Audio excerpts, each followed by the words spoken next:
Alam mo ba, na kahit napakayaman ng Pilipinas sa mga mineral tulad ng ginto, nickel at copper, ang ambag ng pagmimina sa ekonomiya natin ay napakaliit pa rin.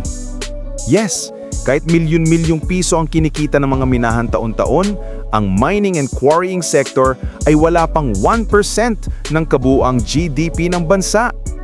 Paano nga ba nagbago ang takbo ng industriya ng pagmimina sa paglipas ng panahon? Tumaas ba o bumaba? At ano ang mga dahilan sa likod ng mga pagbabagong ito?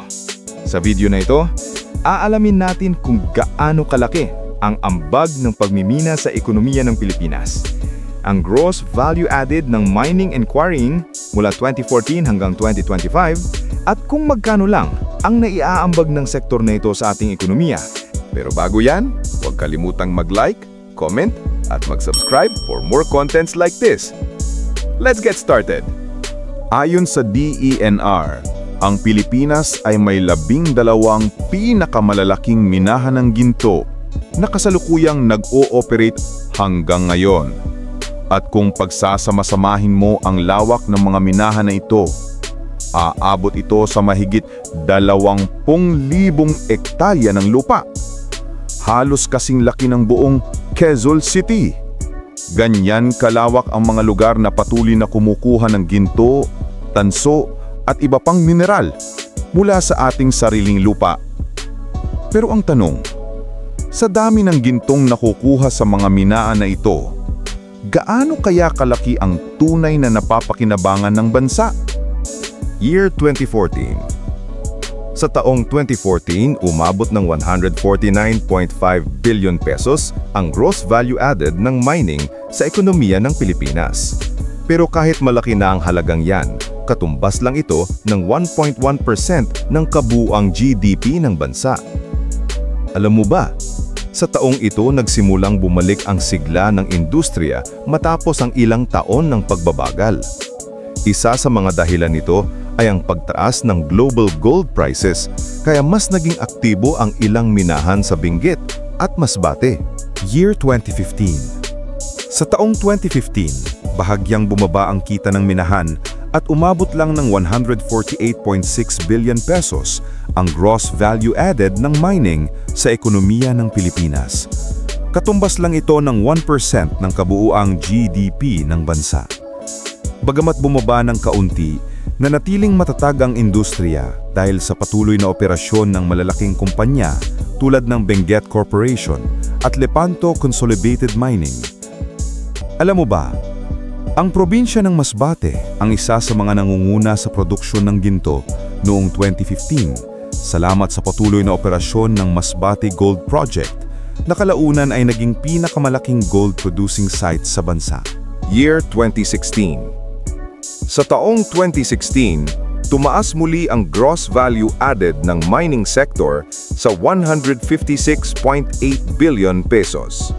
Pero nanatiling 1% lang ang ambag nito sa GDP ng bansa. Nagsimula ring sumikat noon ang usapin tungkol sa responsableng pagmimina, lalo na nang mahigpit na ipinatupad ng DENR ang pag-i-investigate sa mga mining companies. Alam mo ba, noong 2016 din, itinalaga si Gina Lopez bilang DENR Secretary na nagpatigil sa ilang minahan dahil sa isyung pangkalikasan. Isang hakbang na nagpabago sa takbo ng industriya sa mga sumunod na taon. Year 2017. Pagdating ng taong 2017, umabot sa 160.1 billion pesos ang halaga ng mining sector na katumbas lang ng 0.9% ng GDP ng Pilipinas. Medyo bumaba ang porsyento, pero unti-unti namang nakakabangon ng sektor matapos ang mga suspensyon at review ng gobyerno. Alam mo ba, noong 2017, isa sa may pinakamalaking porsyento ng pagmimina ay galing sa Apex Mining ng Compostela Valley na patuloy na nakapag-produce ng libu-libong ounces ng gold kahit may mga regulasyong ipinatutupad. Year 2018. Sa taong 2018, umabot sa 163.3 billion pesos ang gross value added ng pagmimina sa Pilipinas. Bahagya itong tumaas kumpara sa nakaraang taon pero nananatiling 0.9% lang ng kabuuang GDP.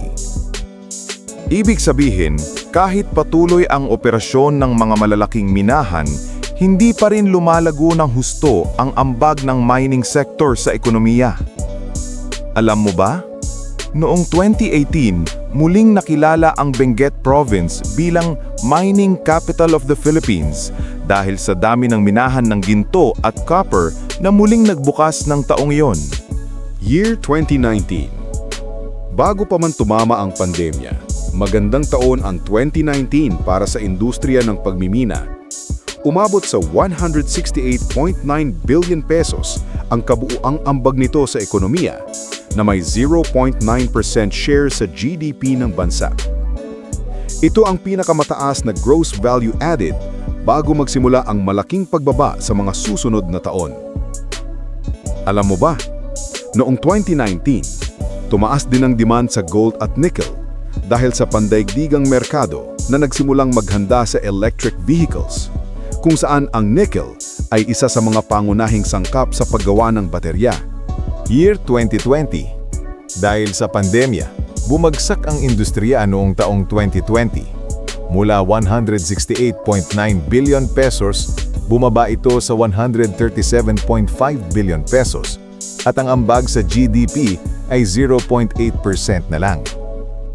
Halos natigil ang operasyon ng maraming minahan dahil sa lockdowns at paghina ng demand sa pandaigdigang merkado. Alam mo ba? Kahit ganon, nanatiling operational ang ilang critical mines tulad ng Masbate Gold Project at ilang nickel mines sa Mindanao dahil tinuring silang essential industries para sa export. Year 2021.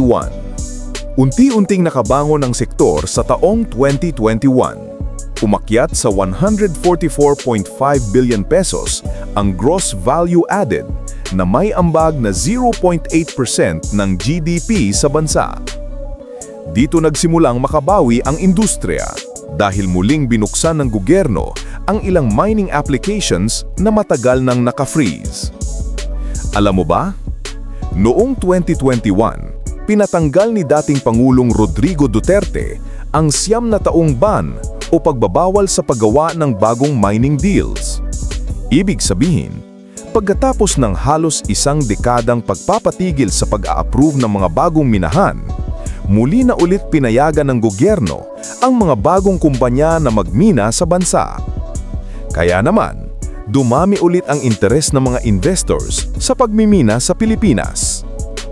Year 2022. Lalong lumago ang pagmimina sa taong 2022, umabot sa 152.2 billion pesos at nanatiling 0.8% ng GDP ang ambag nito sa ating bansa. Bagamat maliit pa rin ang porsyento, ito na ang simula ng muling pag-init ng industriya matapos ang halos isang dekada ng pagbagal. Alam mo ba, noong 2022, tumaas ang presyo ng ginto sa pandaigdigang merkado, kaya't lumaki rin ang kita ng mga kumpanya tulad ng Apex Mining at Philsaga Mining Corporation sa Mindanao. Year 2023. Sa 2023, umabot sa 155.3 billion pesos ang ambag ng pagmimina, ngunit bumaba ang share nito sa ekonomiya ng 0.7% GDP. Ibig sabihin, kahit tumaas ng kaunti ang produksyon, mas mabilis pa rin ang paglago ng ibang sektor gaya ng manufacturing at services ng Pilipinas. Alam mo ba? Sa taong ito, muling inilunsad ng gobyerno ang mga programang Responsible Mining na naglalayong balansihin ang pagmimina at pangangalaga sa kalikasan. Year 2024, tumaas pa ng bahagya ang kabuuang halaga ng pagmimina sa 157.1 billion pesos, pero nanatili sa 0.7% lang ang ambag nito sa GDP ng bansa. Kahit maliit ang porsyento, mahalaga pa rin ang mining sector dahil nagbibigay ito ng trabaho at buwis sa mga lokal na komunidad. Alam mo ba, sa 2024, patuloy ang mga proyekto ng Masbate Gold Project at Lepanto Mining, habang dumarami rin ang mga activities na pangkalikasan para bawasan ang epekto ng pagmimina sa mga kabundukan ng Benguet. Year 2025. Sa unang kalahating taon ngayong 2025, nakapagtala ang mining sector ng 88.2 billion pesos, nakatumbas ng 0.8% ng kabuuang GDP sa unang 6 na buwan ng taon. Ibig sabihin, unti-unting bumabalik ang sigla ng industriya, habang nagiging mas maingat naman ng gobyerno sa pag-aaproba ng mga bagong mining projects. Alam mo ba, ngayong 2025, kabilang pa rin sa mga nangungunang gold producers ang Masbate, Benguet at Agusan del Sur, na patuloy na nagbibigay ng kita at trabaho sa libo-libong Pilipino. At ayan na nga, ang ambag ng pagmimina sa ekonomiya ng Pilipinas. Mula 2014 hanggang 2025, nakita natin kung paanong taon-taon ay patuloy ang pagmimina sa bansa. Pero kahit bilyon-bilyon na ang halaga ng mineral na nakukuha, maliit pa rin ang ambag ng sektor sa kabuuang ekonomiya ng Pilipinas. Ang mas nakakalungkot pa, walang eksaktong record kung ilang toneladang ginto ang nakukuha bawat taon, kaya mahirap sukatin kung gaano nga ba kalaki ang totoong yaman na lumalabas mula sa ating mga kabundukan. Pero isang bagay ang sigurado, sobrang yaman ng ating bansa sa mga mineral tulad ng ginto, copper at nickel. Sa ilalim ng ating mga paa, nakatago ang mga likas na yaman na pwedeng mag-angat sa buong bansa. Ang tanong lang, paano natin sisiguraduhin na ang mga yaman na yan ay mapapakinabangan ng mga Pilipino? At hindi lang ng iilan. Tandaan, ang tunay na yaman ng bayan ay ang kaalamang ginagamit para sa kabutihan. Salamat sa panonood. Hanggang sa muli, kabida!